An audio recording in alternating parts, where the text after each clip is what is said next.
Attention! It is time to change the channel.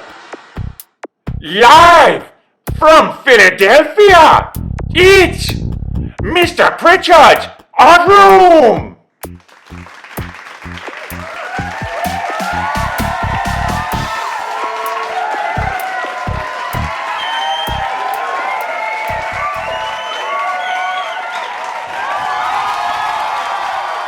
Welcome back to the art room. What do we got going on today? You have a special guest? Special guest? Well, introduce yourself, special guest. Hello, it's great to be here. I'm Mr. Pritchard. That's just me. Hi. Oh, I'm good. How are you? Nice to meet you. What are we doing today? Well, today we're going to talk about a special group of people that have autism. Well, thanks for coming on. That was an interesting special guest. I've met that person before. Well, as the special guest said, we're going to talk about a special group of people that have autism or autistic. I really like a term that a father uses to describe his son with autism. He doesn't use the word autism, he uses Autisarian. And we're going to talk a little bit about that family, and we're going to talk about several artists that are Autisarians. Before we get into it, I wanted to show a couple videos describing what it means to be autistic. Turn the channel.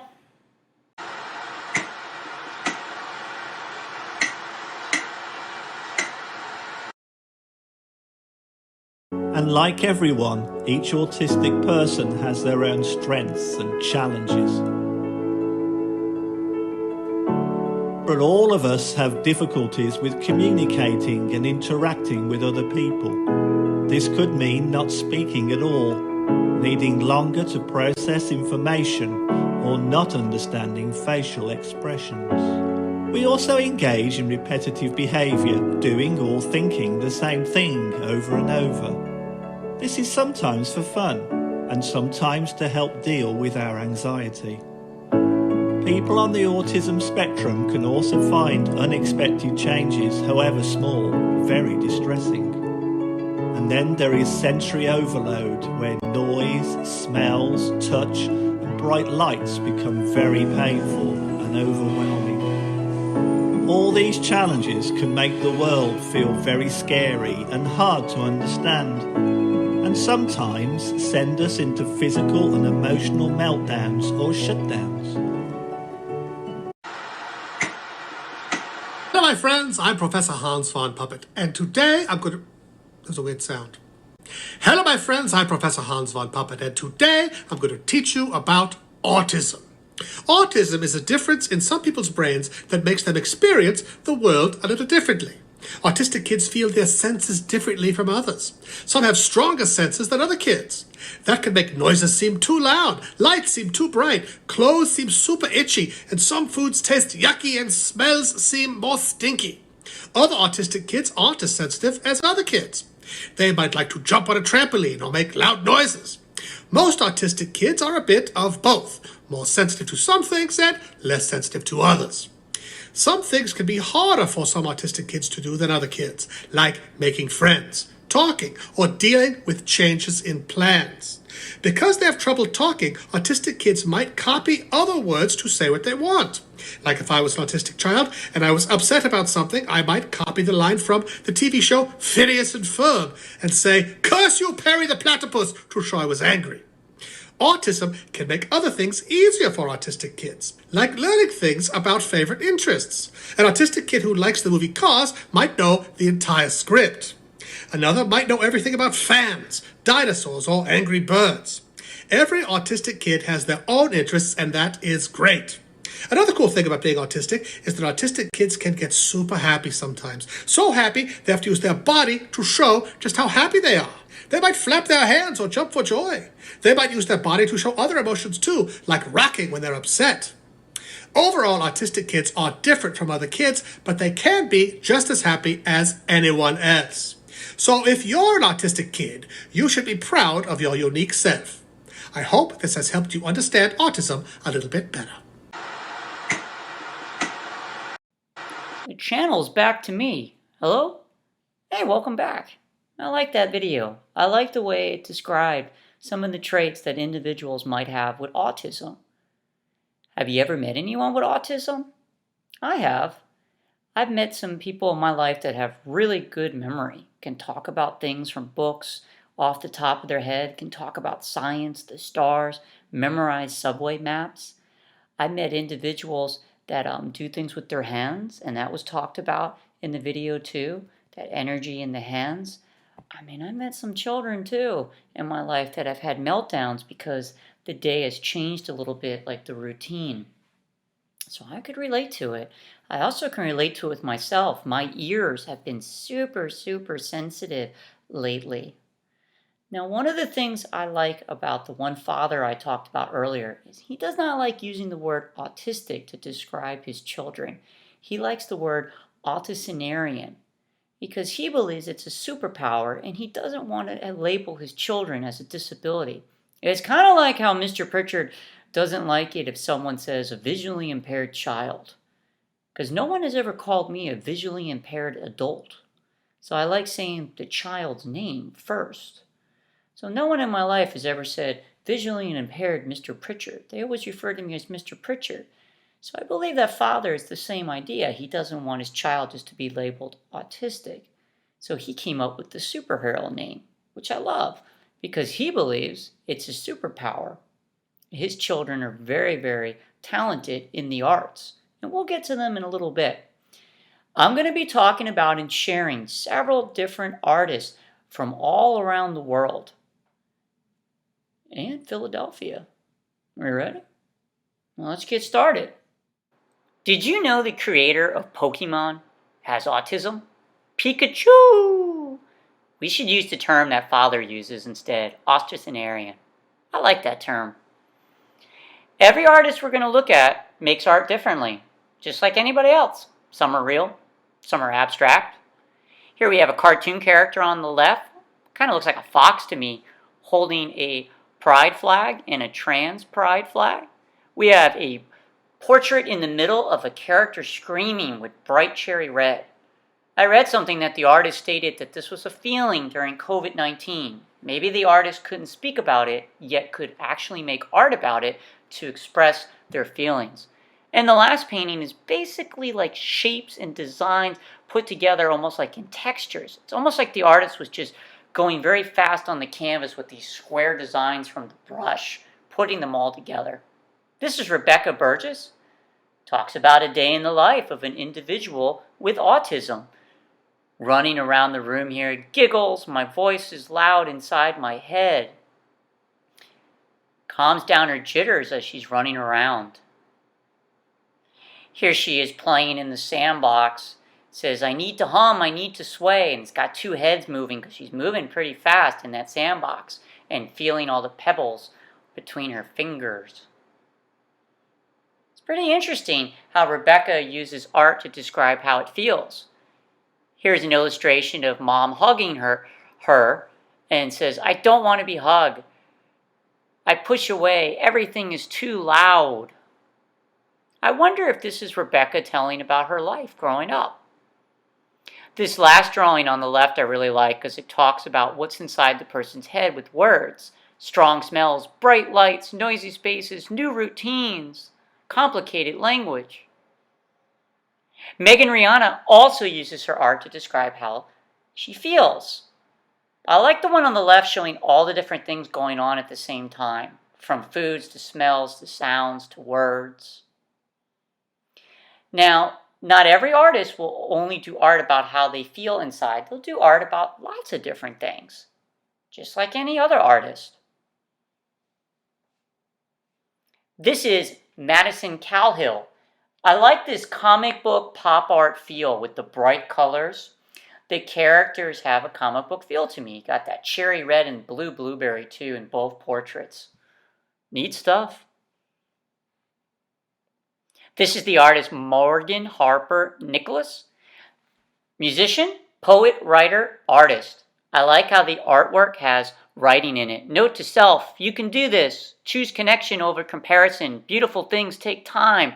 I do not know what lies ahead, but I will find joy anyway.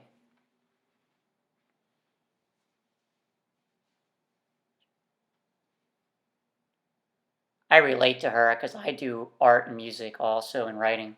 This is Leland Lee. Almost like taking landscapes and figures and breaking them up into shapes and designs and using bright colors. It's interesting. Making different patterns from the colors and things almost has a puzzle feel. This is Irish Grace and her cat.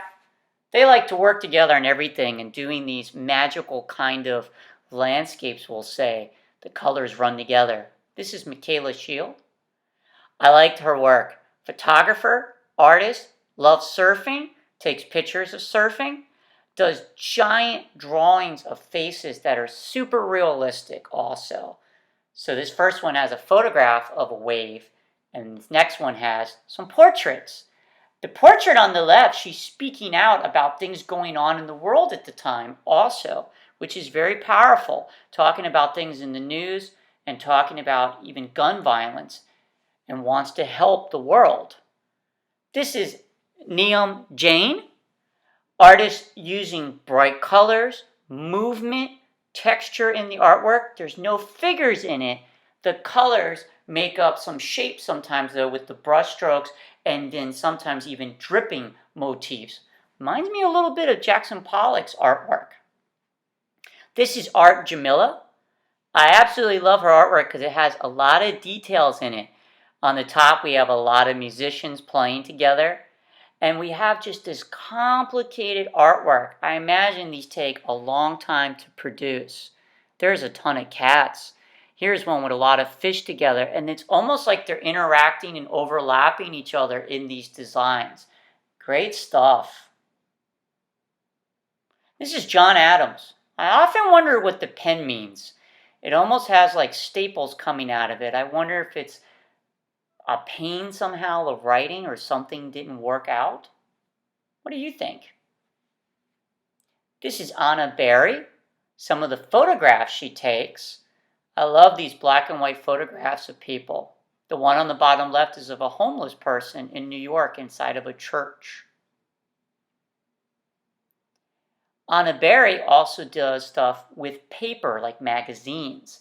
On the right we have things that are folded together. On the left, 2 magazines, and she put the words "love me" in it. I wonder what statement she's making towards fashion magazines when she does that. What do you think? This is Stephen Winshire, great artist. He has the ability to memorize things and redraw them. On the far left is a portrait of himself. One of the things he's known for is drawing cars and cityscapes. He'll go up in a helicopter and memorize what he saw. And later on when they land, he'll do these large-scale drawings of the entire city. And when I say large scale, we're talking 6 to 9 feet long. Very incredible. I even saw Philadelphia in one of those drawings. Here's some of those cars we talked about. I love cars too, so I relate a lot to this artist.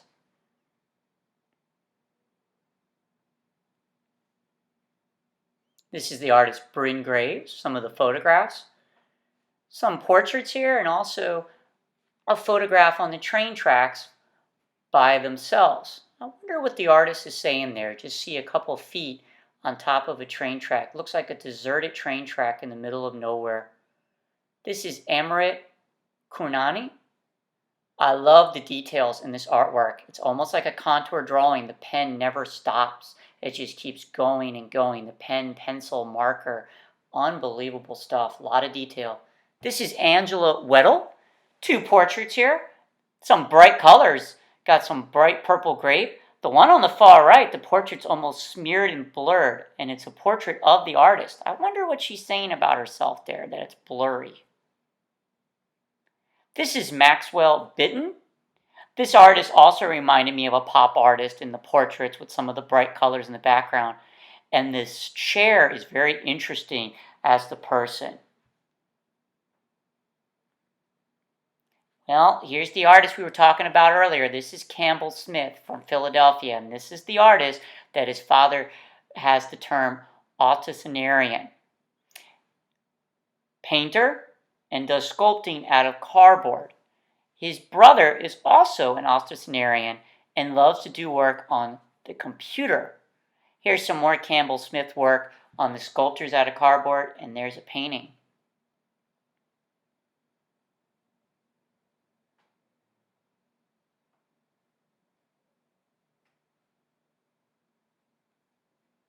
Top left, we have the Eagle Stadium.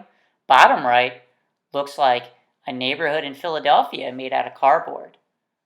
These sculptures are very, very big too. A lot of them look like they take up an entire room, and they're pretty much an exact copy. Now here is Campbell Smith with his brother Conte. On the bottom left is a comic book they worked on together. They also worked together on computer stuff.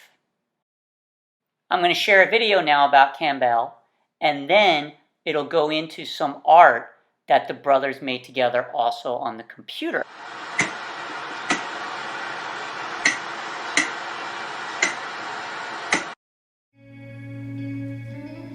We have conversations every once in a while, so I can make sure that we're on the same page, make sure there's nothing that's confusing or something like that. So I tell both of them, everybody has some type of disability, And Campbell said to me one day, he said, "So what's your disability, Dad?" And I said, "Well, my disability is that I can't access the part of my brain that allows you to do your sculptures." I said, "So who's disabled, me or you?" And he looked at me, he smiled, and that made him feel good.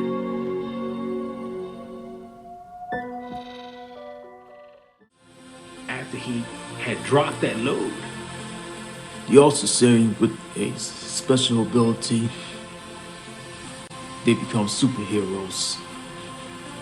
They learn how to use their technique. My special ability, I become a painter. he was into the drawing the characters and oil painting. He has, I believe, over 500 oil paintings and drawings. And that's where he was at in the beginning, but we kind of ran out of money for his canvas. So he just started grabbing boxes when we get packages in, and he started just building stuff.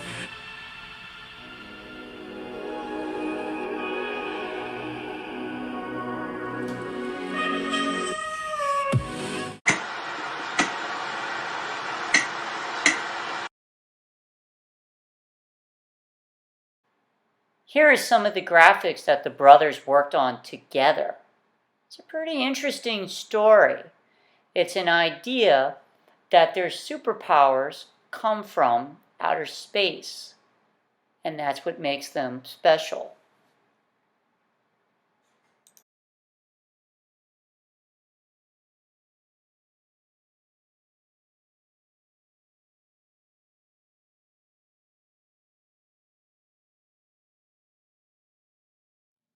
What did everybody think of the art lesson? There's a lot of artists today. Just remember, because someone is autistic, that doesn't mean there's anything wrong with them. I like what Campbell Smith's father said. It's like a superpower. There's nothing wrong with anybody. Everybody is different. Everybody has special gifts and talents. So with that being said, what makes you super? For me, it's got to be art, guitar playing, my writing. Wonder what else? Maybe my humor? Maybe my super hearing? Well, until next time, hope everybody's safe and well, and take care.